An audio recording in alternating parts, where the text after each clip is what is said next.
get a lot of these things. YouTube's right, big waste of time. Well, I clicked on it and I received the shock of my life. I proceeded to watch a video of Keynes and Hayek involved in a rap on the business cycle theory, in which Hayek clearly won the debate. And it took a while for me to process what I had just seen. I was sort of fell on the floor, the jaw dropped up. We've all been through this when we saw this. We couldn't believe it was happening. You know, it occurred to me immediately that this is the greatest piece of educational material probably in the history of the Austrian school, you know, over 500 years. But not only that, the video does more than that, to my mind. It also educates about economics in general and makes economics very interesting, very exciting. I'm sure it's going to be recruiting people into economics programs all over the country now. They're going to be showing up to their departments expecting to learn about things like structure of production and Hayek and all these things, and they're going to find out otherwise. But it's not only an important piece of educational tool for the average person. We have many students who have given the video to their professors who found out that there's a person named Hayek for the first time, you know, ever. So that's been very important. On Mises Institute forums, by the way, the video itself has become legendary in the meantime. Things like prepare to get schooled in my Austrian perspective, you know, on people's signatures. Over the next few weeks after January 23rd, I must have had 1,000 copies sent to me. Have you seen this 3 weeks later? Are you kidding? Of course I've seen this thing. This is the most legendary thing. I wrote Russ Roberts, whose name is on the video in addition to the gentleman we have here tonight. And he said, well, you're very gracious for saying how much you like the video, but I must tell you that it's John Papola who is the real genius behind the thing.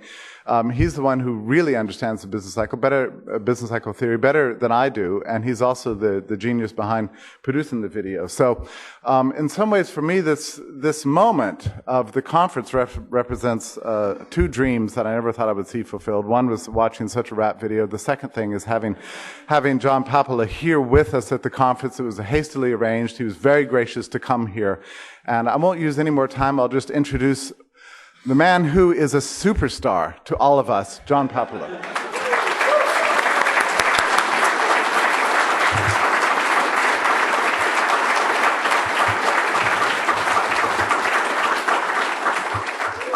Okay, I haven't done anything like this very much, so to get introduced like that really makes it that much easier. Thank you, Jeff. It's like at first, you know, Carolyn gives her amazing speech, and she's an eloquent speaker and has such a grasp of her knowledge, and now this, so excuse me. Hopefully the acoustics are good, because the lyrics, if you haven't seen it, are dense, and if you have, they're still dense. So what I've put together is, as best I can, and as hopefully a good amount of time, sort of a narrative of how this came about, how I came to even know about these things. I didn't take economics. I didn't know about these ideas even 3 years ago. So how I went from that to having, you know, standing here today. And that's what you're about to see. So without further ado, let me lower the lights, hopefully not blow out your eardrums, and present Fear, the Boom, and Bust. Name is Hayek. F.A. Hayek. Good age.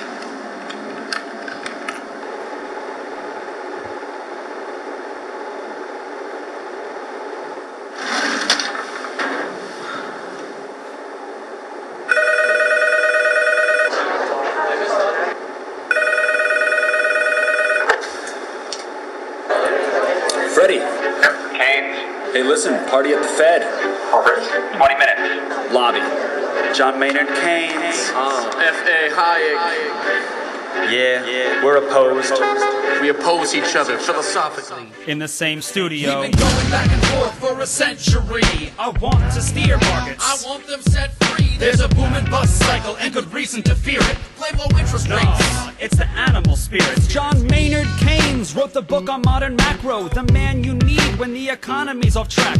Depression, recession, now your question's in session. Have a seat and I'll school you in one simple lesson. Boom, 1929, the big crash. We didn't bounce back, economy's in the trash. Persistent unemployment, the result of sticky wages. Waiting for recovery? That's outrageous. I had a real plan, any fool can understand. The advice real simple, boost aggregate demand. C-I-G, altogether gets to Y. Keep that total growing, watch the economy fly. We've been going back and forth for a century. I want to steer markets. I want them set free. There's a boom and bust cycle and good reason to fear it. Play low interest rates. No, it's the animal spirit. You see, it's all about spending. Hear the register cha-ching. Circular flow, the dough is everything. So if that flow is getting low, doesn't matter the reason. We need more government spending. Now it's stimulus season, so forget about saving. Get it straight out of your head. Like I said, in the long run, we're all dead. Savings is destruction, that's the paradox of thrift. Don't keep money in your pocket or that growth will never lift. Because business is driven by the animal spirits, the bull and the bear, and there's reasons to fear its effects on capital investment, income, and growth. That's why the state should fill the gap with stimulus, both the monetary and the fiscal. They're equally correct. Public works, digging ditches, war has the same effect. Even a broken window helps the glass man have some wealth, the multiplier driving higher the economy's health. And if the central bank's interest rate policy tanks, a liquidity trap, that new money stuck in the banks. Deficits could be the cure you've been looking for. Let the spending soar, now that you know the score.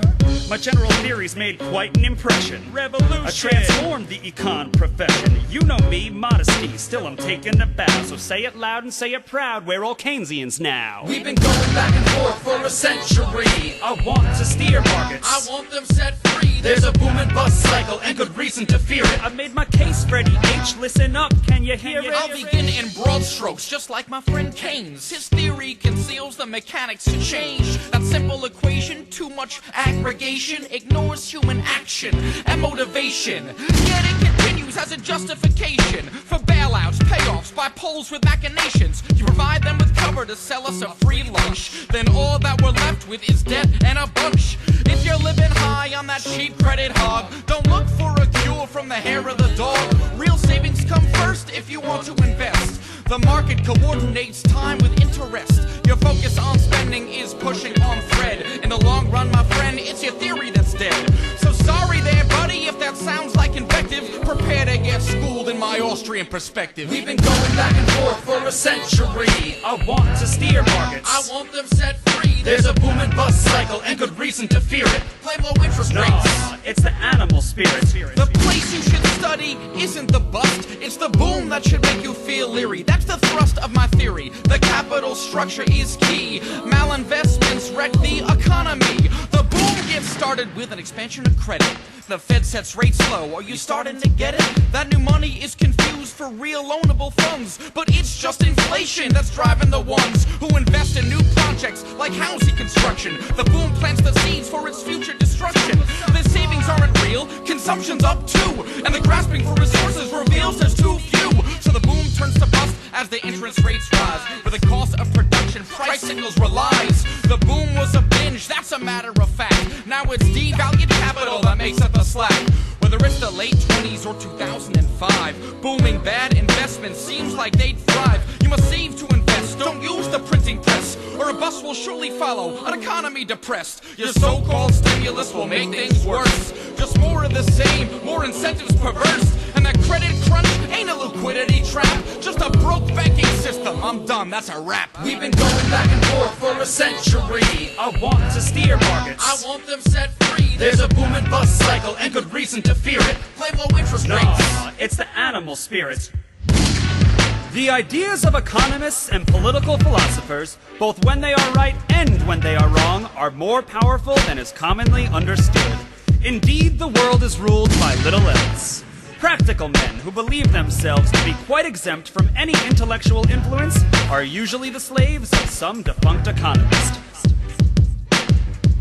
The curious task of economics is to demonstrate to men how little they really know about what they imagine they can design. They've been going back and forth for a century.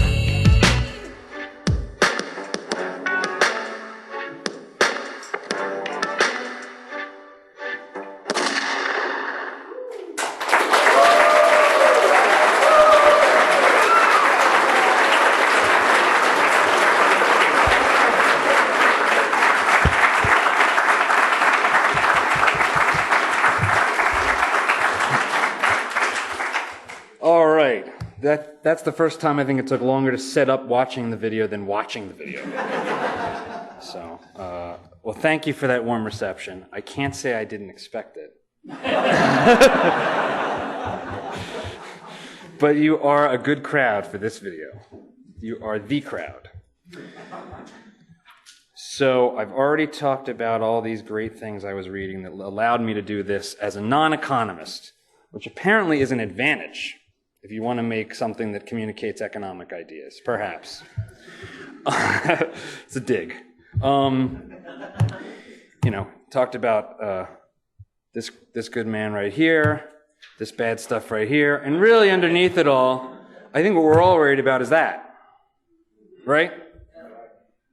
I think that there's a sense in which there's an intellectual game to be played here, and it's a lot of fun because these are ideas, and if you're here, you're an intellectual if you're in this room, and so there's a lot of fun in that, but it does matter, and that's why I spent then my nights and weekends for the past year doing this, and not even for the profit motive, which sometimes you need more than that. So I want to talk to you about the creative process a little bit, which is something probably you're a little less familiar with. The first thing that we did was we had to pick the musical style, and this was interesting because our first idea, and I'm talking a lot about the Austrian side and about my contribution, but Russ Roberts was absolutely a partner. And perhaps the most interesting thing about this project was that I contributed more economics than Russ insofar as I understood how to tell the Hayek story. Whether I understand it or not, we'll see. And Russ had a lot of great visual ideas, and he's a great storyteller in his own right. So the first idea we had was not a rap video. It was a sitcom, Keynes in the City. And in this sitcom, John Maynard Keynes, again, this is like February 2009, so we all know it was being passed right around then. He decided, this video with this mini sitcom would basically show Keynes living out his life and his ideology as a practical matter, which means, getting laid off and just continuing your aggregate demand on the credit card. We pretty quickly realized that we weren't going to necessarily be able to pull that off in the way I'd want to. So Russ said, why don't we do just the opening theme song for what Keynes in the City could be? And his idea, which was hilarious, was let's have it be Staying Alive, since that's what his ideas seem to do. So he wrote lyrics for Keynes is Staying Alive. Now, I shouldn't play this because it's embarrassing. But I'm going to give you just a preview of Keynes Staying Alive. I wasn't planning on this, but since we got so tripped up on that, I might as well embarrass myself a little more. I'm going to dig this out here. Let's see. Okay. Roughs. Old. Okay, now this. I'm not going to play the whole thing because it's just as long. But this is me.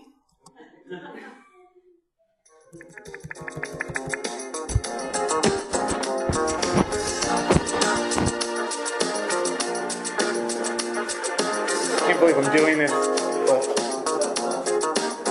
Well, you can't tell by the way I use my chalk. I'm an econ man, and I love to talk. When economic darkness falls, I come to life. A nation calls. Now it's alright. It's okay, because I return to save the day. The New York Times, my biggest fan, will help me sell a stimulus plan. Whenever there's recession, the better a depression. I'm still staying alive. I'm staying alive. Feel the spinning growing and know that death is flowing. I'm still staying alive. Staying alive. Staying alive. Staying alive. Staying alive. hey, I'll stop it there.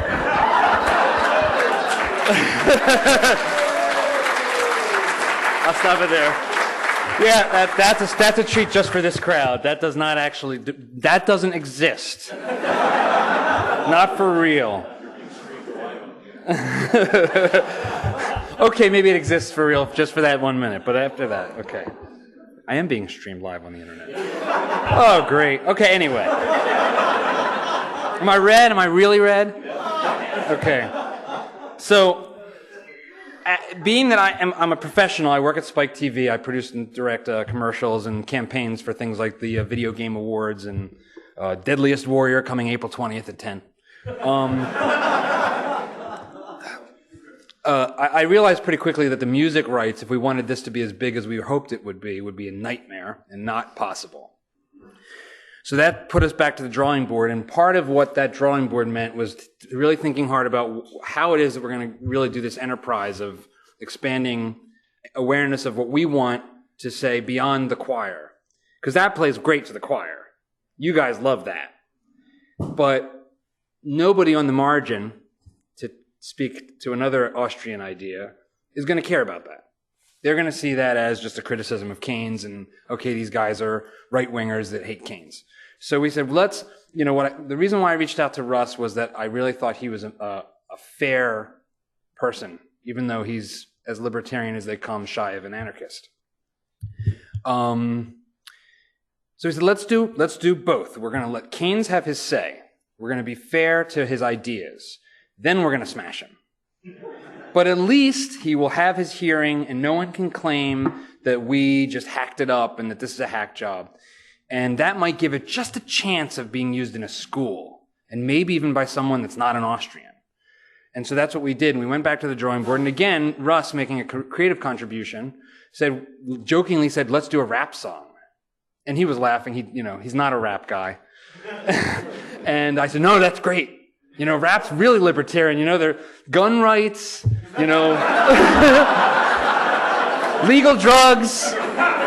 It's a battle. It's everything we want. It's perfect. Lots of gold. Yeah. Oh, yeah. And I mean, if anybody's on the gold standard, it's rappers.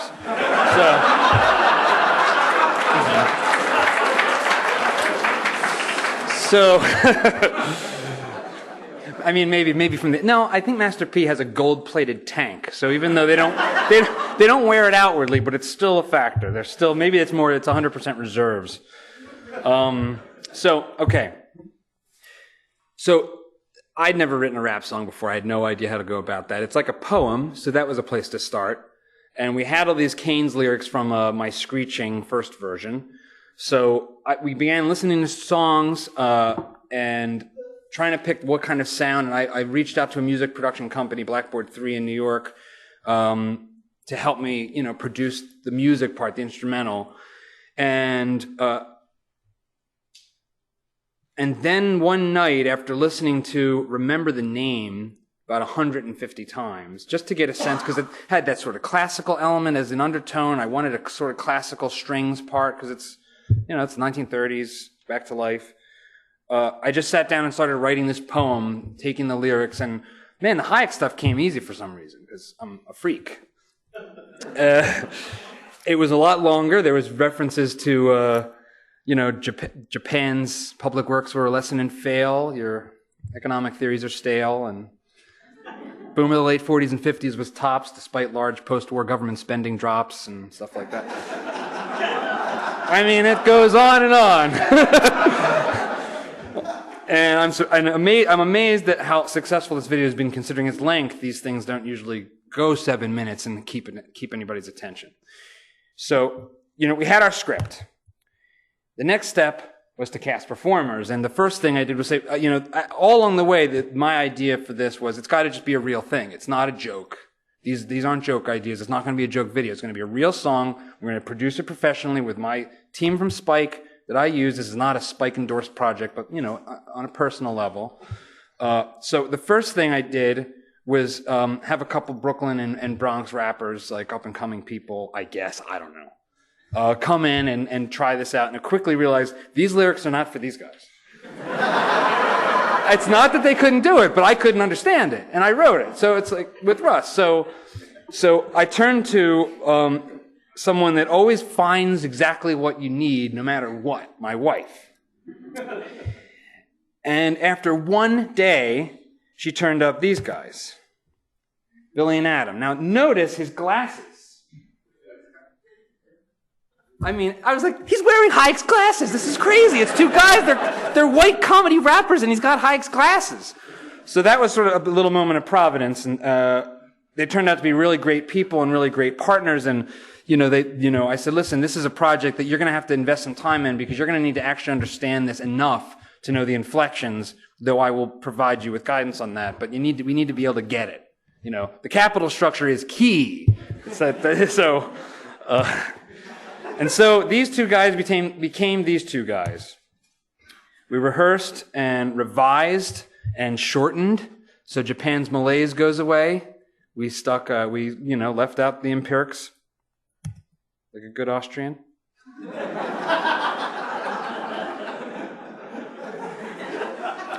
I'm glad that went over. And we recorded the track. Making motion pictures is a process akin to a construction site.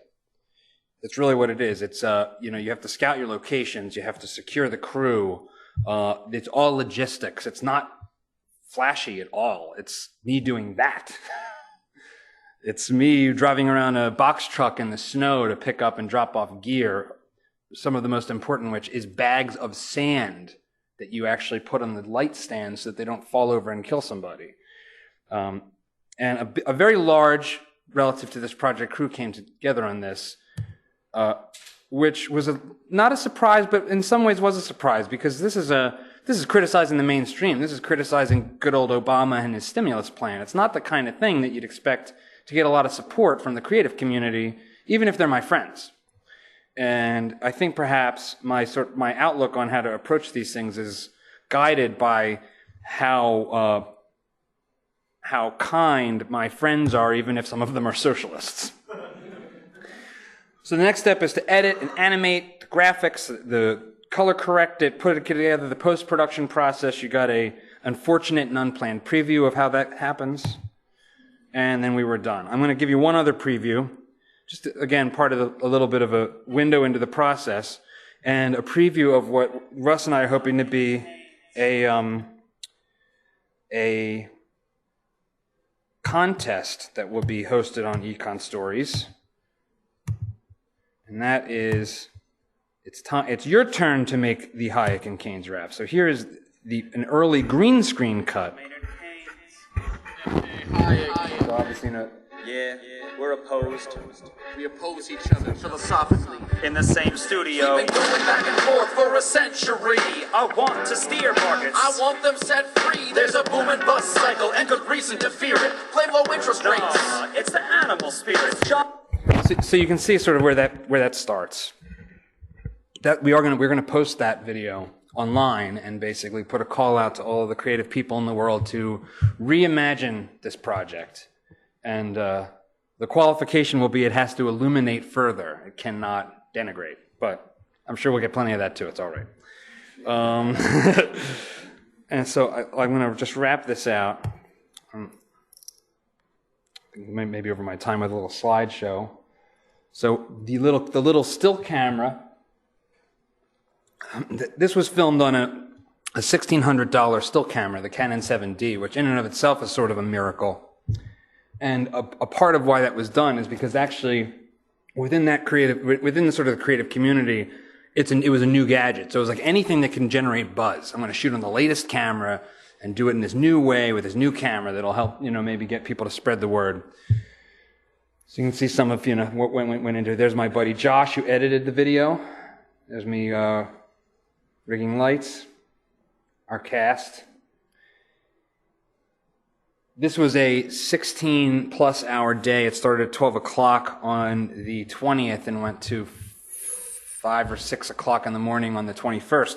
On December 20th, New York City got hit with about 2 feet of snow. So you might have noticed that while Keynes and Hayek are waiting for their limo to arrive, there are Keynes and Hayek-sized mountains of snow. One of the things I had to do in that snow was the day before, I was thinking about what am I going to do? How am I going to edit together the sequence when Hayek arrives in the hotel room? The whole idea, the whole purpose of that little open is just to sort of establish that here's Keynes and Hayek. We say their names, name to a face. People that don't know get it. And then Keynes is going to invite him down he's already drinking, so he's got the party started already. So that's all those little moments are in there. But what's Hayek going to do in his room? And I hadn't actually really thought it through. I was like, oh, he's going to maybe like look at things and be amazed that the phone is wireless or something. I don't know. And then we checked into the hotel and I was like, oh my God, the Bible. Well, if there's a Bible for mainstream economics, it's the general theory, whether they like it or not. So I didn't have a copy of the general theory. I actually had to drive through the snow the morning that we shot to the Barnes & Noble to buy a copy of the general theory. It's a good thing I didn't need to buy Prices in Production.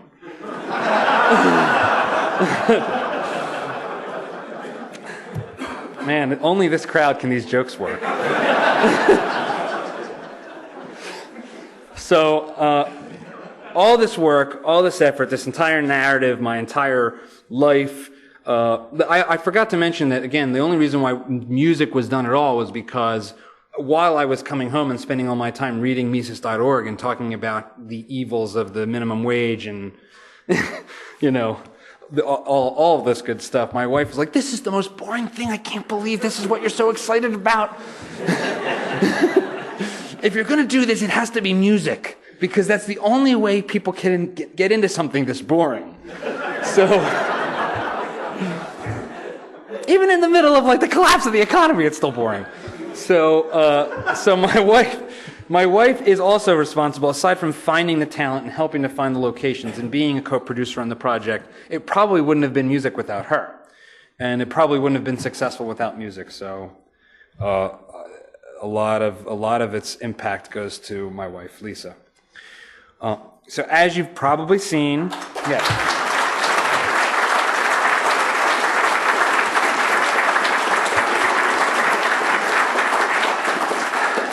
So, there's not a lot of mainstream news outlets that report on economics that are worth very much, but, although Bloomberg's great. I do like Bloomberg.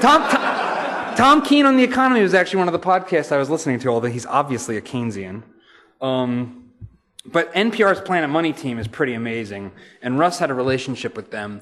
So, they had George Selgin on to talk about the alternative point of view on the FDIC. Like, who does that? Who does that with anybody that people actually know about, as far as like non-interested people, the mainstream? And so we got on the opening day, January 25th, we got on NPR's All Things Considered on the radio, which has a very large viewership, and that really kicked us off. And I have to thank those guys a lot. But the interesting story, if you heard that segment, was that while Russ was there, playing the video for the team at Planet Money, the pop star Kesha was in the building, and they invited her over to listen to the track and watch it. And amazingly, she actually watched the whole thing and then said something to the effect of, it's really good rapping. Which, how much better could you get than that? It's a completely bizarre, novel thing with rap, and you've got a pop star talking about it. So it went live the next day, which started to indicate the impact that this could possibly have. Somebody posted this picture below on their Twitter account. It's a picture of some college student somewhere watching the video off of the website in their presumably economics class. That's the second day. Somewhere. Who knows where it is? We live in Hayek's world. I think the next generation recognizes that, even if they don't understand the language of it. Command and control and central planning just play no part in this world. So, as of right now, we've had over 1 million views worldwide, about 938 or 39,000 on the main video. It's been voluntarily translated into something like 12 languages. Not overdubbed, but actually even more, well, not more work per se, but, subtitled. We're Chinese. The French version has 40,000 views. Maybe Sarkozy is just a start. It's also gotten broad mainstream support. When you Google it and bring up the articles, what you find is a lot of mainstream outlets pick this up. I'm sure it's at least 90% the novelty, but I think it's also the times and the tone. And of course, as that picture explains, it's being used in schools. We got sent a lesson plan from a teacher in Hong Kong that has built a lesson around the video to teach introductory macro. And so they watch it like 3 or 4 times over the course and slowly deconstruct, like, okay, well, what's sticky wages? And, reality, yes, people don't instantly change the way from it. So, I've been talking about this, the philosophy, and I think this is important. I'm new to this community that you guys have been participating in for a long time. I don't know all the divisions. I love all you guys, though, so it doesn't matter. I think Milton Friedman's great. He might be wrong on money, but he's great. So to me, I see an opportunity to bring a tone to this work and a philosophy to this work, and this is what I'm going to be about, hopefully for the rest of my life, of putting our ideas out there in a way that's broader, in a way that aims at the margin. The people that are undecided, the people that are interested and don't yet have their mind made up. And the rest of us can love it as well. And so, these are sort of our principles. Honest, confident criticism. Keynes is wrong for the most part, and we should be able to put him out there fully and let him reveal for himself that he thinks broken windows and digging ditches is good for the economy. I mean, it's ludicrous on his face. Anybody that's ever had a leak in their house knows that that's not good. It's like, oh, good, I get to replace my furnace. Man, I feel wealthy. This is all happening while I got a leak in my house, and I'm like, oh, I'm sure glad I'm stimulating the economy. Real production value is just part of what my specialization. The sound economics, hopefully, Roger can talk about that, but it seems like we've gotten it mostly right. It's funny how far you get when you assume people are smart. I think that doesn't seem like a hard thing to do, but if you just assume they're pretty smart and you make something that you like, avoiding cheap shots for the most part. Sometimes they're deserved. We put a couple in there. And going with your gut. And I just got into this Austrian economics and the business cycle and monetary policy, and it's completely bizarre for me to get into that, but I did, and I love it. And I'm just going to keep working on it. And we didn't make this video because we thought X, Y, and Z would like it. We made it because we love the ideas. And I think that's the only way you can do things, is you have to actually target what you care about, what you love. And out of that will emerge all of the other things that made it unique and great. And you'd be amazed how many people on TV get that idea wrong. What would the kids like? Not what you're probably going to do. So, okay. Lastly, the future. Like I said, this is my endeavor. It is a vocation for me now. So we're going to do more. We're going to do more under the Econ Stories brand. I want to do more outside of that. I'm a big fan of the broken window problem. So that could be the next one. We're working on it. And that's it. I guess questions. So. Well, I have to say that my reaction to that video was total delight and shock. Like, how did this happen? Like, who is this person to do this? And my son showed it to me in his room in Berkeley. And at least we're responsible for at least 1,000 people seeing it. And it's that emotional element of like, oh my God, look at this. It's great. It's weird. I forgot to say, so Roger's here, and Jeff had a great idea to have Roger just sort of talk about what the contents of the video and his point of view and his I was inspired by his visualization of Hayek, and the 5-stage capital structure is an ode to Roger. So what do you think, Roger? Yeah, come on.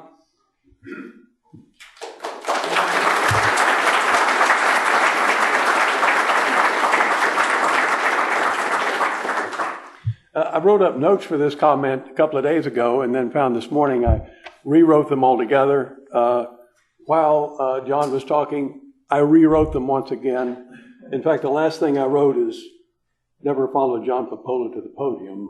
Okay. But like my own comments, I want to talk about my own reaction to the video, the response I've seen from other students and others, and the change in macro-pedagogy. I think that's really the key here, that the video not only mirrors, it shows what's going on, but it helps to facilitate as well. Now, I have to say that when I first saw the video, I wondered out loud, okay? A rap version of Keynes and Hayek really increases students' receptiveness to the Austrian theories. But before I could even seriously doubt that it would, another thought occurred to me, in that the video certainly had increased my receptiveness to rap music.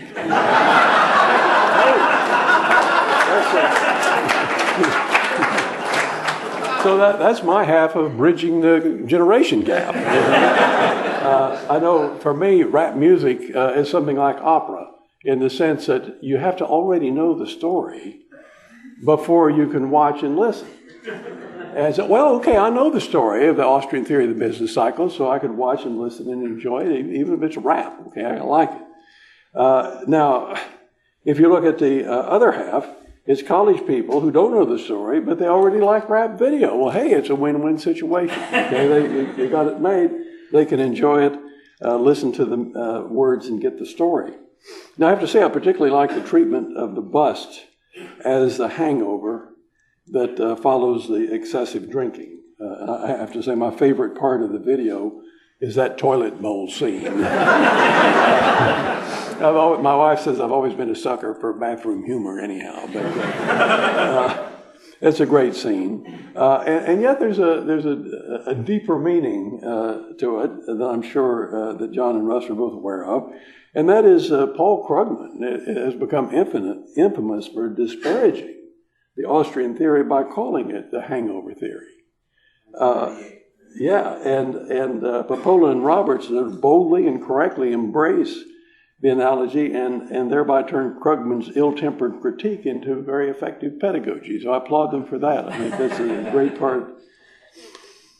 From my vantage point as the teacher of macroeconomics in an auditorium, I have 240 sophomores that I teach macroeconomics to. I can attest to the early success, as I'm sure most of you can, and Jeff already has, so I'll make mine short.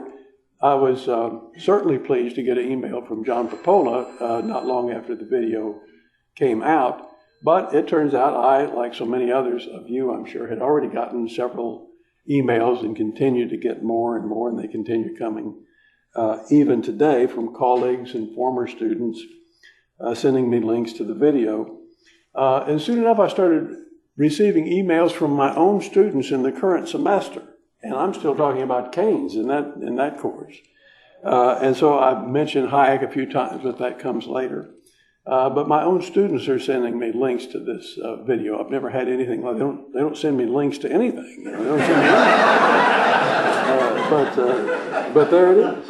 And some of them have begun to ask in class, am I going to show this in class? Why don't I show this in class? And the answer is simple. We haven't got to that part yet. We have to wait till we get to that part, and then I'll show it and link it to my PowerPoints and to my website. But I have to say that the most refreshing reaction came from a couple of textbook salespeople. You all know them if you're a professor at a university, who paid me a routine office visit to explain what macro text they had. Two young ladies showed up in my office. Now, I have to say they sounded less enthusiastic when they started explaining what they had. They said, well, we've got one book that presents several schools of thought, all in terms of the aggregate supply, aggregate demand model. And I said, well, that's fine, but I just don't think in terms of aggregate supply and aggregate demand. They said, well, we have another book that starts with solo growth model and then deals with short-run variation in output and employment. So that's fine, but I don't teach the solo growth model. Okay, they said we have a book that presents real business cycle theory and then follows up with considerations of menu costs as identified by the new Keynesians. That's fine again, but I don't teach any of that stuff. And they said, well, what do you teach? And so I said, well, I present Keynesian theory to explain what policies the government are likely to adopt next. And then I present Hayekian theory to show how perverse it all is. And when I said that, both their eyes lit up and had this big smile. And one of them says, have you seen that rap video?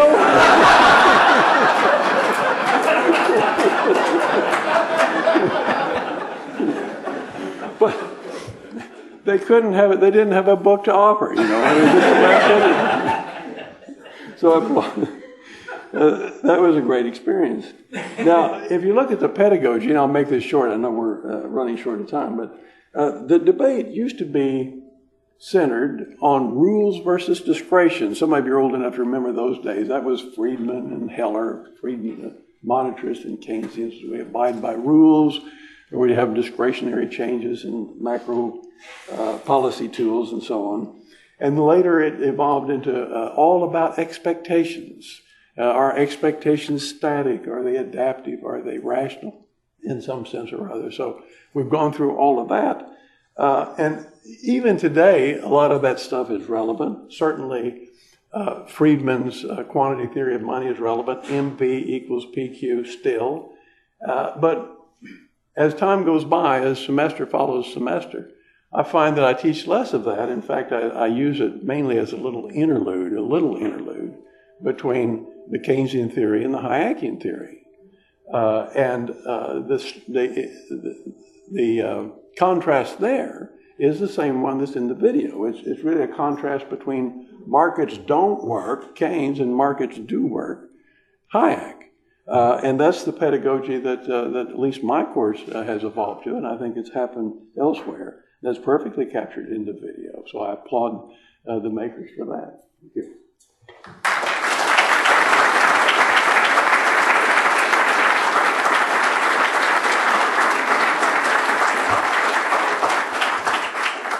Well, that's really cool. So thank you, Roger. So I guess I know we're 5 minutes over, but I want to take questions. So does anyone else have any questions? Public casting was brilliant. How did you get the chairman of the political science department at Duke University to be in this rep? Mike Menger. So Mike and Russ are good friends, and Mike's pretty Austrian. So he just was into it. He's a really nice guy. And he came up in that snow, no less. So I wasn't sure what role he was going to have. Originally, he was the limo driver. Originally, there was going to be a scene, and this is just the way this process works, where they arrive, and there's the moment, and actually, we even contemplated that Hayek wouldn't take the limo, he'd take the subway. You might have noticed that when he had a little New York City Metro card in his hand. People say people I think maybe sometimes unfairly criticize it as being moralizing. I think it's just called being smart. But there was going to be a scene where they arrived and everyone loves Keynes and there's the press and all the bulbs are flashing and Hayek's already getting left behind there. And the bouncer was going to be Mike Menger, but time and snow killed that scene. So Mike Menger became the limo driver. What's the website again? It's econstories.tv. Cost of production on this thing must have been significant. Even though it's your profession, can you comment a little bit on that? I mean, you got hotel rooms, limo drivers, cast, cameras, lights, it goes on and on. Well, I'll say that it looks a lot more expensive than it was, partly because I was leveraging my friends for favors and doing a lot of the work that I would normally. I was actually having to learn things that I'm glad I had to relearn because, there is specialization. You don't do everything anymore. So, I was driving around picking up equipment myself, dropping it off the next day in Harlem, and to make this the right way would probably cost close to $100,000. That's not what it costs, but that's about what it should cost. If you were going to pay people market wages and they didn't know you or care about your dreams and aspirations. So, that's pretty much, it cost a fraction of that, but that's what it should have.